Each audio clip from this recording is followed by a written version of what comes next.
Welcome. This is my proposal for Israel-Palestine and a proposal for peace. Israel became an official Jewish state in 1948.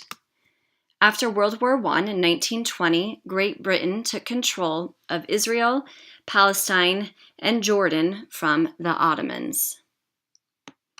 The League of Nations, which includes four main players such as Britain, France, Italy, and Japan, promised a national home for the Jewish people in Palestine. After World War II, Britain decided to give the UN the land in the Middle East. The UN then broke up Palestine into two states, one being Israel, the promised land for the Jewish, and the second state being Palestine, a home for the Arabs. The two have been at war and odds ever since. Peace in the Middle East seemed impossible to reach. I'd like to propose that we take a look again at the Oslo Accords. It seemed that at first peace was achieved through this agreement, but time proved that it had failed.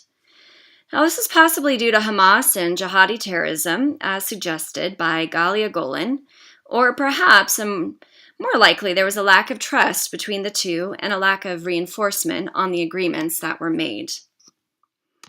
One option I see today is to let the two remain in conflict without any mediation or outside support until one outlasts the other. This is not a productive solution, and as the Palestine refugees continue to seek refuge in the banks and in Jordan and Syria, the refugee problem in and of itself is why the world cannot turn a blind eye any longer to the problems between the two. Tal Levi reports approximately 6 million Palestinians in exile all over the Arab world. He says they are poor and jobless. Many have no civil rights in the Arab countries in which they reside. They are not citizens in the country in which they live, and they cannot return to their original homeland. The second option I see is to undo all that was given to Israel back in 1947 from the UN and resort back to the borders before the country was broken in two. This will absolutely not be accepted by Israel or Palestine, and more wars will occur. So at this point, talks and agreements need to be no longer just between Palestine and Israel, but rather Israel and the Arab League, namely Egypt, Lebanon, Jordan, Iraq, Syria, Yemen, and Saudi Arabia. The UN also needs to be involved and play a part of coming to an agreement and keeping one another to that agreement. So today, Israel will not be asked to give up any land. I propose that another two-state agreement be reached, where Palestine will be recognized as a state by all parties here today with the right to have a peaceful place of their own to call home. And the key word is peaceful. Hamas and other jihadist extremists have added to the distrust of Palestine people, and it's time to elect a new leader in this region that absolutely abhors terrorism and does not support it. Tal Levi suggests that a Palestinian state must be created in the regions of the West Bank, including East Jerusalem and the Gaza Strip, areas that have been under Israeli occupation since 1967. But that would be asking Israel to give up some of their land. So I suggest Levi's second option, which goes on to say that the new Palestinian state should emerge in the territories alongside the state of Israel. This would give Palestine and refugees of Palestine a place to call home.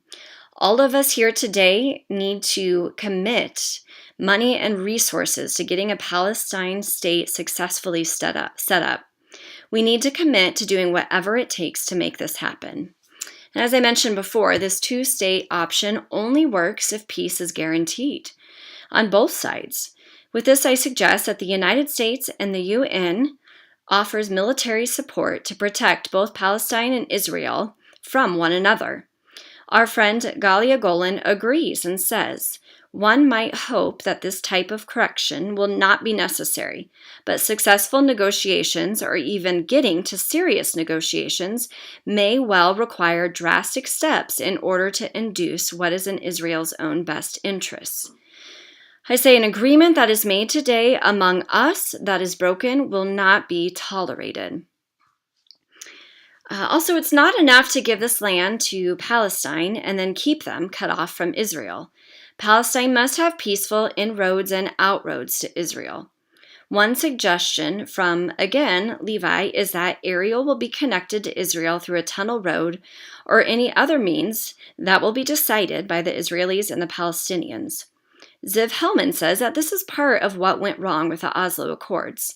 A free passage route connecting the West Bank and the Gaza Strip running through Israeli territory was never realized. I also suggest the Holy City, Jerusalem, be controlled by a neutral outside party. My suggestion is the United Nations take control of this land so that it will never become an issue of contention again. I do believe that with all parties here today willing and desiring to begin working towards a peaceful solution, one can be achieved. Thank you for listening.